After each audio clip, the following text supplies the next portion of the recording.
time for tonight's Orthopaedic Question Time. Please welcome your host, Mr. Jonathan Dimbleby.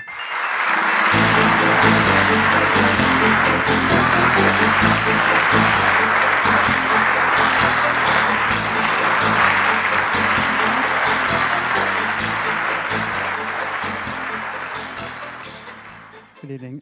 Orthopaedic surgical options seem to have outstripped the available NHS funding, and I think we're seeing that local commissioners are now starting to limit access to certain procedures. I was wondering whether the panel thought that it was time for a recognition that the NHS just can't provide all of these procedures, and that some sort of national policy should be created. Steve, you start. Thank you, Nick. It's a very good question. It's also one that's quite difficult to answer. So, Cled, if you want to chip in at any point.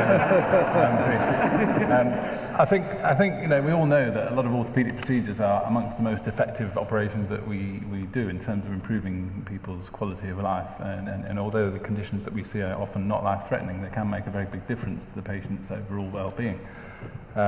One of the problems that we all realise is that people are living longer and longer. They're demanding treatment sooner and sooner for these conditions, and at the end of the day, the pot of money that we've got to treat everybody with, whatever's wrong with them, is not infinite.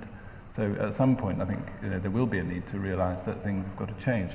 Locally, we've had some pathways put in place for to help GPs to decide when to refer someone for a hip or a knee replacement, and those were sort of developed because there was information available that was showing that there was a bit of variation between different PCTs and different regions around the country in terms of at what stage in the disease the patients were being referred.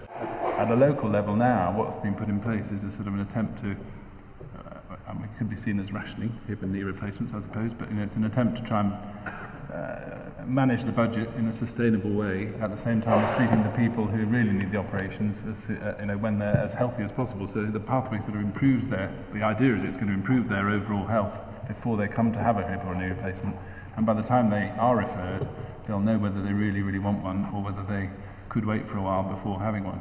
Ultimately, a lot of them will end up having a hip and knee replacement done perhaps a little bit further down the line than they would have done. Michael Bishop. It's a difficult question, but the answer to the question is yes. It has to be yes. What really hurts, if you go out of orthopedics, how could you justify in a limited resource environment someone having bunion and toe straightened to look good, not for pain, to look good, when someone else having to wait for streptokinase to treat heart attack? It's not right. So I think there will have to be prioritization when there is no money. But I think the NHS have to come to a point where say, just a second, that's what I will provide. And people are entitled to quality of life, and employers need to look at the treatment of symptoms that their employees might have to have them at work. So for example, if somebody will leave work for back pain 3 months in a year, it may be reasonable for the employer, whether it's Wessex Water, Bath Clinic, NHS, to say, look, if my employer have this condition, the NHS don't fund it, I will treat him and have him back at work. That would be more beneficial to me and to him. And therefore, you can have a situation where people are treated and they have improved quality of life, but it does not have to be on the taxpayer money, which is limited. Clipper. Over the years, I think the National Health Service has missed an awful lot of opportunities. Look at computer systems within hospitals. There are, probably 10 or 20 different systems that don't talk to each other. There's information in the system, and no one has a handle on what's happening in the country. It's an absolute disgrace. I would just grasp the metal here, and I would introduce at a national level guidelines, and I would start it now.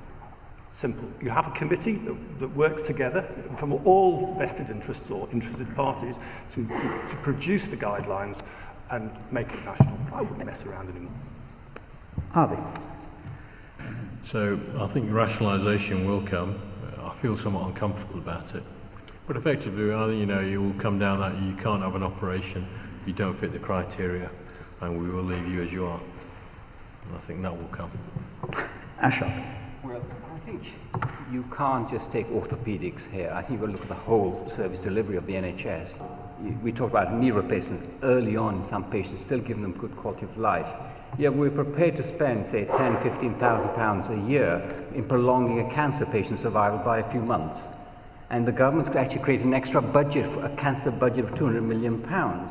which is discordant with this sort of philosophy, i.e. why should one type or group of patients be penalized and not another group with a different condition? So if you're going to play this game, it's got to be spread right across the condition spectrum, take it out of the political spectrum. Is it justified to spend £10,000 to prolong life by 6 months rather than give 2 or 3 people a hip replacement or better quality of life in a nursing home or a geriatric department in a hospital? Raj. I just think quality of life is such an understated and under-recognised thing. And I'm really keen these days on addressing these issues. So in clinic, I'll talk about people's work and their family life and all the other things that go along with just getting a hip or a new drug started. And, you know, we have to get to that point of where we do those economic analyses of keeping someone at work, making sure they're not taking time off sick. Actually, if you don't replace that knee or do something about the knee, you'll have a problem with the hip, you'll have a problem with the back, you'll have a problem with the other knee, and suddenly you've got 4 other areas to worry about. So I don't think just avoiding one will leave the problem behind. Yeah, I mean, I agree with most of the things that my colleagues have said. I think I recognize the fact that the NHS has to save some money and in order to survive, but at the same time I also recognize that it needs to become more efficient and to spend money wisely. From 20 years ago, when we did hip replacement as one example, the implant was £75. Now the cheapest implant you can get for a hip is about £700. And you can spend $3.5 grand for one implant. The cost is going up. When you look at nationally, it's 14% of our gross national product we spend on health. And that's up from 9% 10 years ago. The last Labour 3 government that actually pushed it up a bit with all the extra treatment they provided.